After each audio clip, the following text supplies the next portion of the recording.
Hello and welcome to ET Garage. I'm Eugene Tordo, and today's video is a follow-up of my road trip I just took. If you haven't seen the video, I took a road trip out to New Mexico. I drove, I think, just under 4,000 miles, something like that. But let me see, I forgot what the mileage on the Vette is now. Let's take a look real quick and see what it is. Let's see what it is. Well, maybe you guys can see that. Hopefully. 293,950 miles. That's what I'm up to. Almost made it to 294,000 miles. I'm getting there.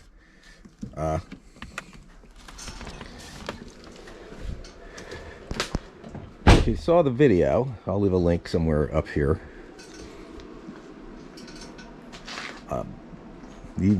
The drive there went pretty good, except I had some type of gas problem or problem with the gas cap. I'm still not sure if it was a combination of the both or whatnot. But anyway, I did manage to pick up a new gas cap on the way home, and I can't tell, like, during the drive down out to New Mexico. When it started acting up, I can get a strong gas smell, but only with the windows down or the top off. And after that, I filled up and just left the gas cap loose, and it seemed to start running better and ran better all the way home, almost. But I'll get into that in a minute. But since I put a new gas cap on, I haven't had any problems. And I haven't been able to drive with the windows down or the top off because of the weather on the way home. So I don't know if there's any gas smell. I did drive with the windows down a little bit just to see if I could smell anything, and I didn't. So hopefully whatever was going on is okay now. Either way, I'm going to probably get around to removing that fuel door and look underneath, because that's where the smell was coming from, just to play it safe. Pretty easy to remove. One problem I did have coming home and driving all day in the rain, and the windshield wiper stopped. This happened to me last year, the exact same thing, and driving all day in the rain, and underneath here, here's the windshield wiper motor. Underneath here is a nut that bolts the arms to the back of the motor, and last year on a road trip that came loose, and I was able to fix it real easy, just tighten it up with a wrench, and everything was fine, and it worked fine since. And I told myself when I get home I'd Loctite it on, and of course I forgot about it. So hopefully I'll get around to Loctiting that without forgetting. I did have a belt go bad, and what makes me mad is that belt was really only a couple of months old. I think when I put underdrive pulleys on this, I did a video on that, and of course I put a new belt, and I'm not sure what happened with that belt, but it went. It didn't go completely. I actually caught it in time. It's still back here. I got to clean everything out.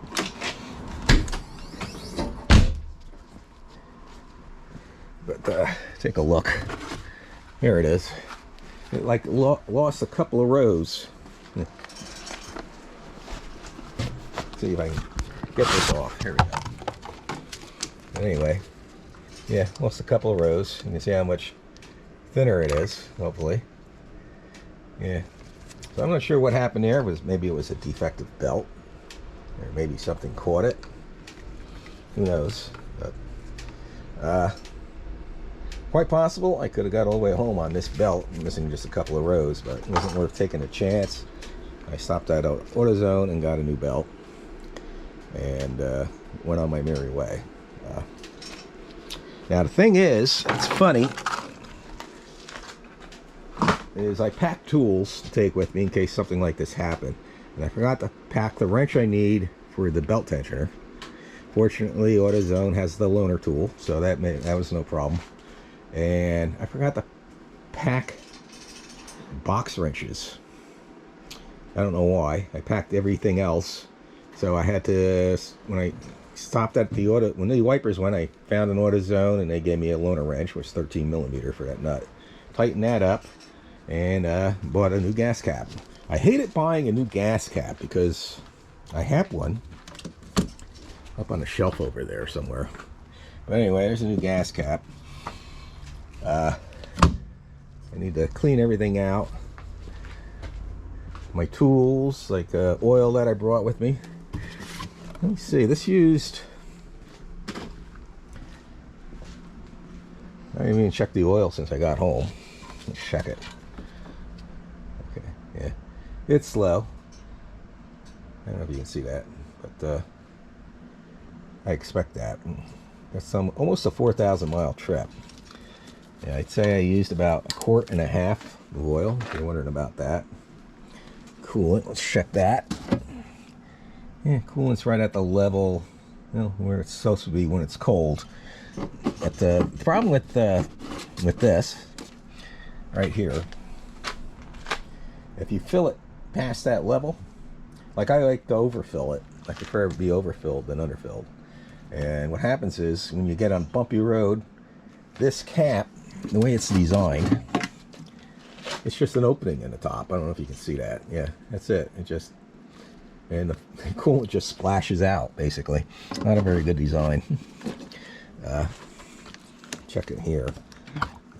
Yeah, that's full. That's important. So, everything's good. If you watched that video, the road trip out, I had that problem with the AC. I needed to be reset. The climate control. Does it to me whenever there's a sudden a temperature drop, like it drops down into the 30s. I have to reset my air conditioning, and do that by either disconnecting the battery for a couple of seconds or pulling the two fuses in the fuse panel on the other side of the passenger door. That's one for the radio and one for, I think it's the instruments or something like that. I forgot. But I just did that, and that reset it, and I had air. Another problem I had was when I got back home to Pennsylvania, my last fuel stop, about an hour and a half from here.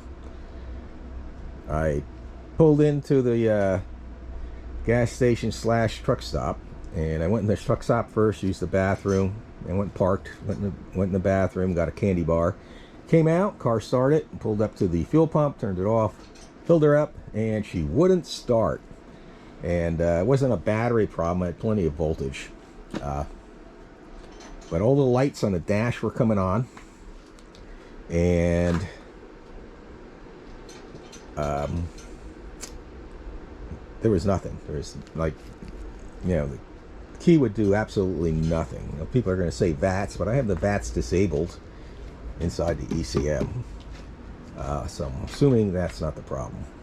But I tried disconnecting the battery. That didn't do anything. Then I was waiting for a guy to come over and jump start me. And while I was waiting, I decided to unplug the ECM one more time, which is pretty much the same thing as disconnecting the battery. And plugged it back in, and I have no idea if that had anything to do with it or something else, but right after I did that, it started right up. And it's been running fine since. So I want to look into that, and I noticed my gauges, the oil,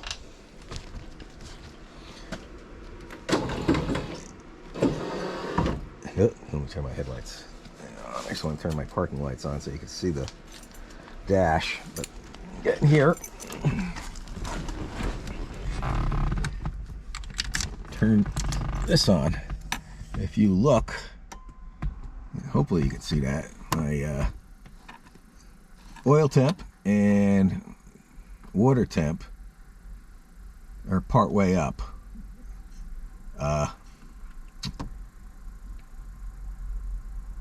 And if I start it, they'll stay right there until it warms up. The water temperature gauge will come up to where it's about where it's supposed to. The oil temp stays right where it's at, though. So I'm guessing there's something wrong with the instrument cluster. I have to look into it. I seriously doubt it's anything to do with the sensors. But I'll try unplugging them too and all that stuff. And all that good stuff. But in the meantime, I ain't worried about that right now.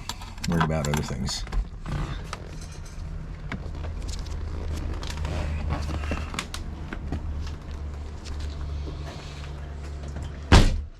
One thing I definitely need to do is give this thing a bath. You can see how dirty the wheels are.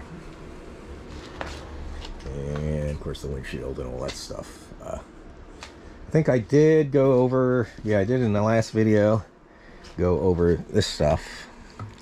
I bought this waterless car wash for me. I decided I don't like this. I originally did a review and gave it a thumbs up.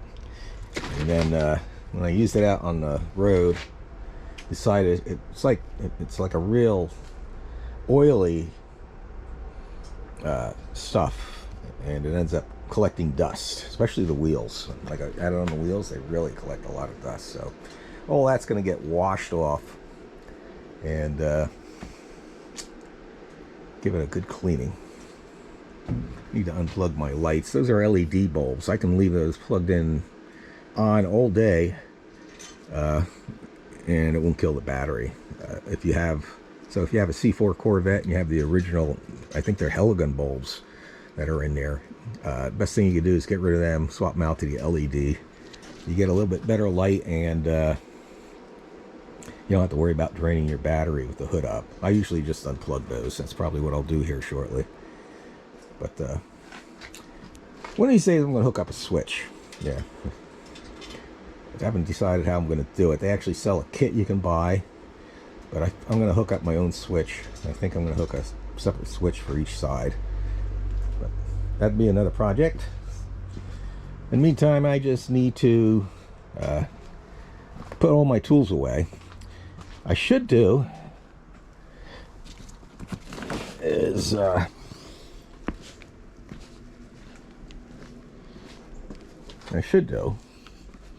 this over here.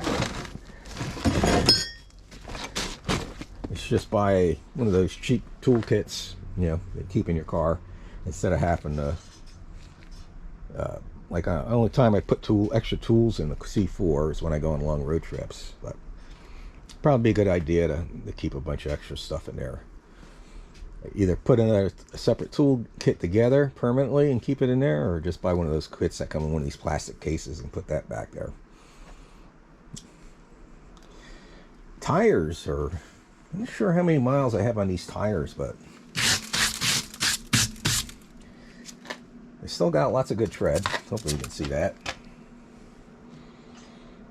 Yeah. So they're wearing real good. I have the, I think I have the paperwork somewhere in here. Let's see. I got to get my camera gear out of here too. Somewhere in here. Let's see if we can find it. Nope, that's not it. That's not it. Nope, that might be it. Let's see.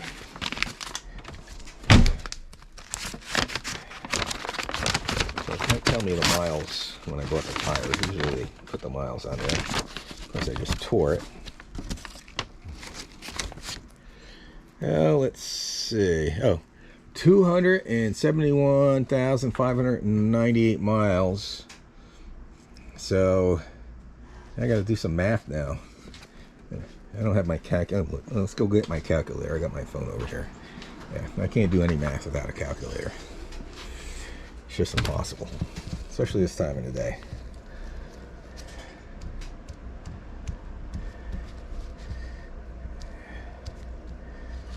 Let's see. 9 was it 4 3 9 50? I think that was it, right? Let's go look. I can't even remember. Shows how good my mind rakes. Yeah, 950. Okay.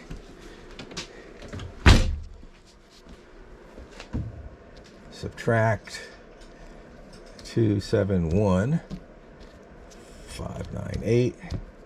So I got 22,000 miles, 22,352 miles.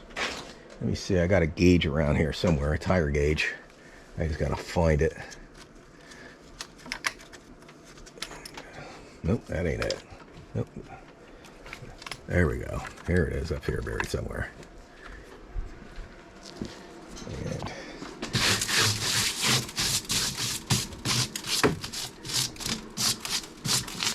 clean that off real good. And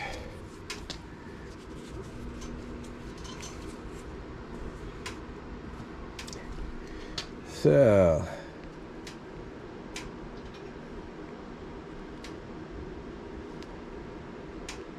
yeah, 0.6 millimeter left. I got that much left. That's pretty good, actually. I usually get about 25,000 miles out of a set of tires. High performance, all season radial. Depending how much type of driving I do. If I do track days, I haven't been doing track days anymore in a couple of years. Track days, you'll wear your tires out a lot more. You know, do burnouts, so tires will wear out more. You go to the drag strip. I haven't been doing any of that stuff anymore, but let's try this one here.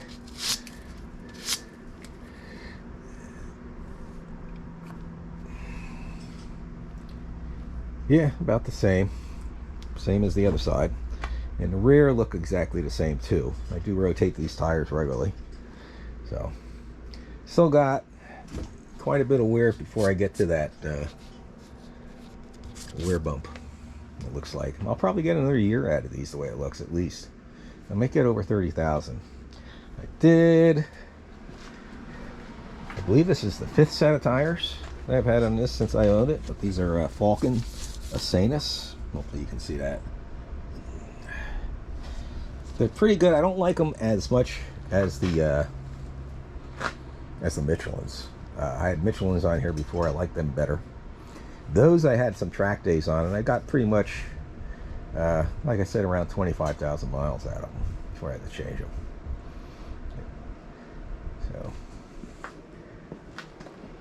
So, one thing you have to understand about tires is, even though it looks like they're wearing really good when they're new, like right now, still got a lot of tread on there. A lot of tires they have, as the compound wears, the compound actually changes, and it'll actually tend to wear quicker as you get down closer to the wear bar. I've noticed that, so something to keep in mind. But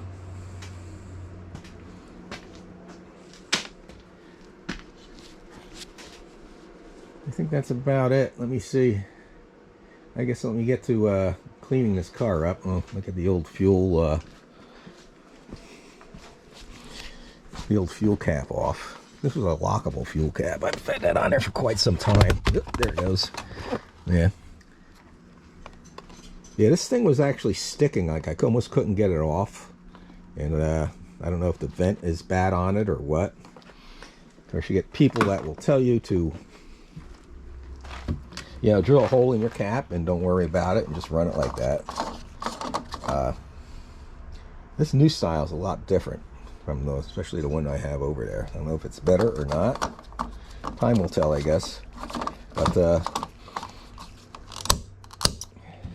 one thing I do, I don't like venting the cap at the rear. This system was designed to have an evap system. And I don't know, for some reason people like to disconnect that evap system for some reason. Every now and then you'll see that on the Furums. You know, they'll change to a carburetor and then do away with the evap. Evap is a good system, I think, having that. Because then instead of your gas fumes just going into the air and being wasted, they go back into the engine and get burnt. So that just makes sense to me. That's why I like to use the, even though it's not an OEM throttle body, that's a BBK. It's still designed to work with the evap. Has the ports there for that. But that's another story. Overall, I think the car did really good, considering its mileage and its age. It's 36 years old and coming up on 294,000 miles.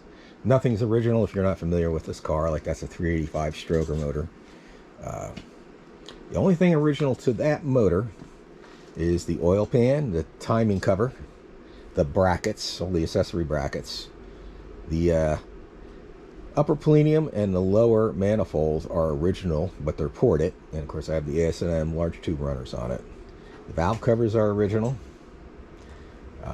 You didn't see the header paint is holding up really good, at least up here. I got to get underneath and see how they're holding up. Underneath it, normally it doesn't matter what you use, it gets sandblasted basically from the road depress. But I did a video on that paint, and it was the cheapest header paint I've ever bought, and it's been working great. So far. Can't think of anything else to go over. I don't have much going on. I don't have any more plans to do with this car. I mean, everything to the suspension that I wanted to do is done. Poly bushings in the rear. I got the smart struts with the DRM brackets in the rear. I got the Rytec adjustable shocks on all four corners. I have the Dell bushings in the front. Those I like a lot better than the polyurethane bushings. I have old videos on this somewhere on my site if you want to look it up. Yeah, I can't think of too much more I want to do. I keep thinking about upgrading the ECM, but that's pricey, and the factory one seems to work great. I think that problem I had where it wouldn't start has something to do with the ECM. So I'll try, maybe I'll swap this out. I have extras in the basement. I do have a custom burnt chip in there. I have a bunch of videos on burning chips and stuff if you haven't seen it. I have the Wildwood brakes and old stainless steel brake lines. Stainless steel fuel lines from the fuel filter up. Those are from classic tubes, just like the stainless steel brake lines. When I say brake lines, I'm not talking about the hoses. I'm talking about the hard lines that go to ABS and everything.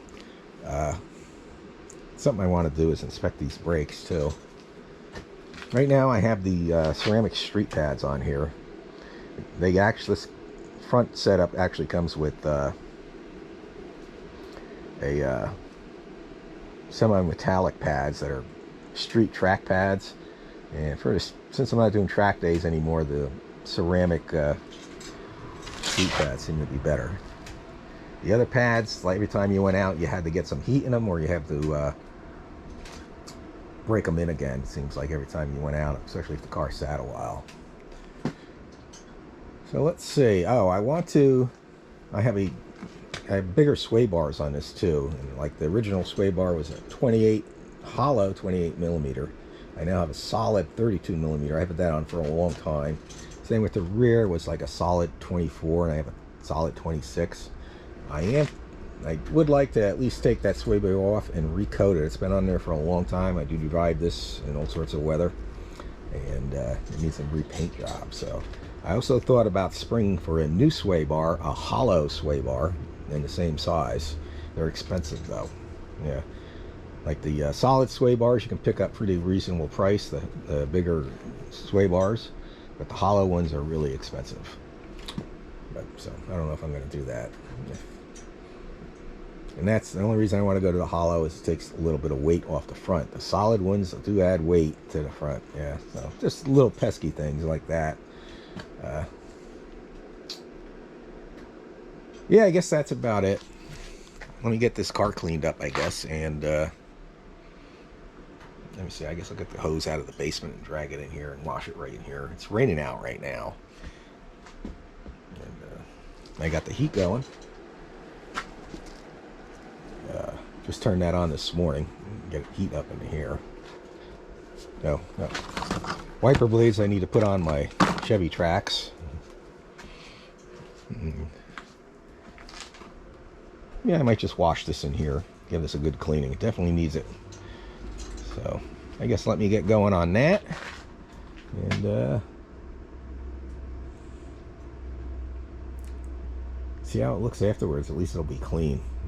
And I gotta at some point remember to Loctite that nut on that washer, on the washer arm there, on the washer motor, at least. And I don't know. I'm gonna play around with those, see if disconnecting the sensors has any effect on those gauges. I doubt it will. If not, I'm gonna have to contact BT I sent that dashboard out some time ago, that instrument cluster out some time ago to have the attack fixed, and he checked everything and did a really good job. I'm gonna have to probably send it back to him if he can fix it or not, hopefully, and get that straightened out. Let me get this car cleaned up.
Okay, got the tools away. The Corvette's cleaned up more or less. Definitely needs like the cheap eBay carbon fiber vinyl wrap that I have on the front and on the hood. That needs to be re-wiped down with something to shine it up a little. Should go over with like a detailing spray or something. This time of year I ain't too worried about it. The wheels look a lot cleaner. You can see the wildwoods in there. And see the calipers again. Some cleaning on the inside I should probably do. But even though winter's not open, I still do drive this. So in a couple of days I think we're supposed to get some sunny weather. Sunny, warm weather, so I'll probably take it out and get it dirty again. So I ain't worried about this being super detailed this time of year. I just went ahead and used Wizards Wash Super Concentrate. I think I got this at a door prize at a car show once. If you use one of these silicone squeegees, make sure it's clean when you swipe the water off. I'm not a professional detailer, but like if you get any grit on this or anything, it's going to scratch the paint, so be real careful if you use it. And if this was a real high-end car or real low mile C4 and the paint was perfect, I wouldn't use this. Would use the synthetic chamois, this one here. You got to keep these wet, so when you put it away damp. If it dries, it'll get rock hard, like rock hard plastic, and that's fine. You just re-wet it again, and it goes back to its soft state, so it ain't no big deal. But I like using these, finish the water off and stuff like that. Normally I use a wash and wax, something like Meguiar's hybrid ceramic wash and wax. This works really good, but as dirty as this was, I figured I'd use that other wash, that concentrate, and sometime in the future, well, when spring gets here, I'll give it a good detailing. Ready for the car show season and all that. But, good enough for now. I gotta like take care of that wiper motor nut, and I should probably take the air cleaner out and clean that. I have one of those air cleaners. They're washable, but they're not the kind you use oil on. It's a dry filter. You wash it and dry it and put it back on, and you're good to go. Like that filter. Can't say how well it flows air or not, but I'm happy with it. Well, that's it for this video. You know, I still need to put the wipers on my Chevy Trax, but that ain't no big deal. And yeah, that's it for this video. I'm gonna go inside, I guess, have a cup of coffee or something. Oh, one thing I should point out about my pellet stove: it's really dry here. I washed this inside before during the winter before I had a pellet stove, and everything would get wet and rust. Since I got the pellet stove, real dry here. It'll dry out, like this floor's all wet tomorrow morning. This will be all dry. If I want to speed it up, I can put the fan on here.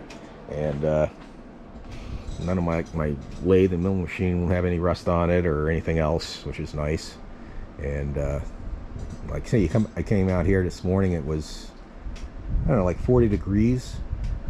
Or even if it was colder in the teens or even in the 30s, I can crank this pellet stove up and nothing will sweat. None of the tools, none of the metal.